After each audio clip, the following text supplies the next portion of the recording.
Hello and welcome to this edition of Standard Deviation, my column and video series for ThePrint.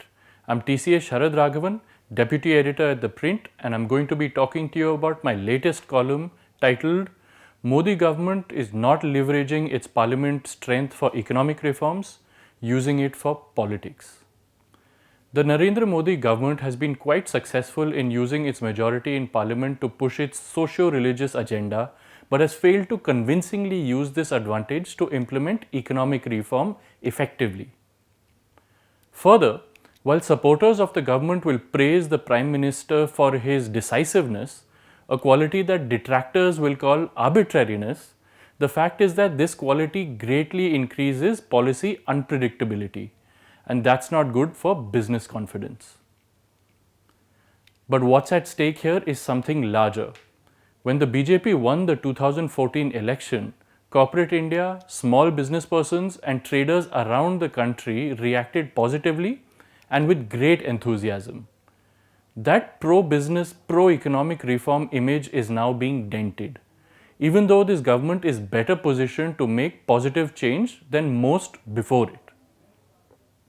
Let's start with the parliamentary actions.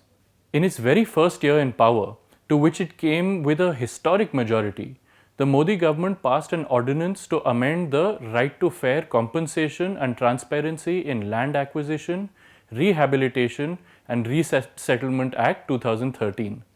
This act had been brought in by the UPA to replace the Land Acquisition Act of 1894. The government tried various times to get its amendments through, first as an ordinance, then as a bill, and again as an ordinance once the bill failed to be passed in Parliament.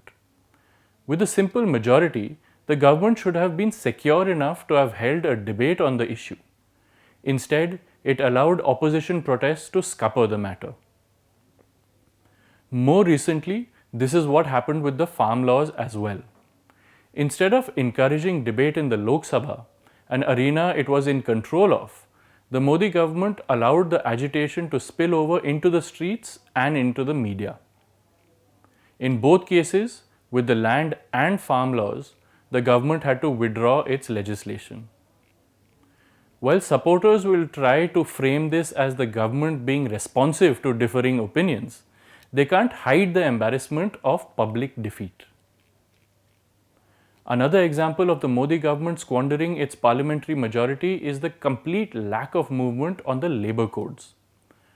Passed over the course of 2019 and 2020 in Parliament, the 4 labour codes are yet to be notified by the centre or even the states.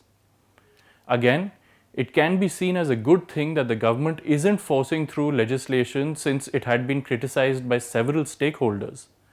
But it can also be said that the government should have held more extensive consultations while framing the codes themselves. It could then have used its majority in Parliament to pass legislation so that it actually sees the light of day. Again, this was a majority squandered.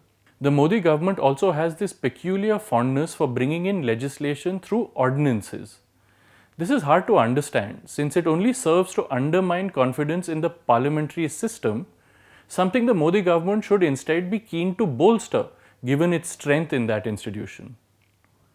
Then there are instances where the government has used parliament well, but has then, through no fault of its own, seen responsibilities passed on to other less decisive bodies. Take the example of the goods and services tax. It was a landmark economic reform for the country. For the first time, India was one market for any particular good or service. This was a major pro-business reform.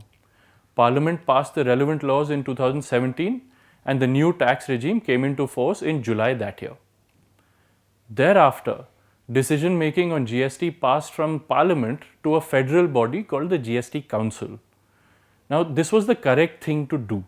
The government can't and shouldn't approach Parliament every time it wants to make a change in GST rules, regulations, or tax rates. However, the flip side of easing decision making was that too many decisions began to be made. Each GST Council meeting, of which there have now been 49 so far, has changed the rules or the rates, and often both. This is not the Modi government's fault. But the fact remains that despite being one of the strongest governments in India's history in terms of parliamentary majorities and having enacted a historic taxation reform, we unfortunately have to see that very same reform flail around in a state of constant flux. Finally, we come to the decisive, game-changing decisions that have in fact increased uncertainty in the economy. The first, of course, was demonetization in 2016. Whatever the stated objectives of the overnight ban of 86% of currency notes, and whatever the achievements or failures of these objectives, the fact remains that people and companies are still petrified that the Modi government will do something like this again. There's perhaps no other policy decision in the recent past that has eroded confidence in the economy more than demonetization has. Maybe the retrospective taxation imposed by the UPA in the Vodafone case did, but even that was only aimed at corporates. The other announcement that was decisive but also seemed arbitrary and unprepared was the imposition of the nationwide lockdown in March 2020 in response to the COVID-19 pandemic. A lockdown was the right thing to do. It gave the government time to rapidly ramp up crucial medical infrastructure. The subsequent second wave in 2021, horrible and devastating as it was, would likely have happened sooner and would have been even more severe had we not bought ourselves those few months during the lockdown.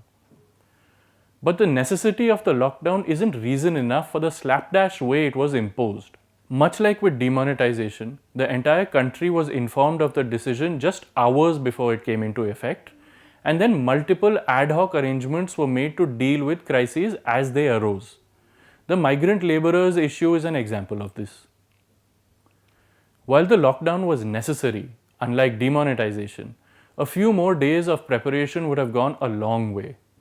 Instead, what it did was it cemented this government's reputation of preferring sudden kaboom decisions, big bang decisions. These are great politically as they reaffirm the statement that Modi can do anything. But that very same line instills fear in everybody who stands to lose money from such a hammer-like approach. A strong majority in parliament was supposed to mean stability and predictability in decision making. At least for India's economy, this has not been the case with the Modi government.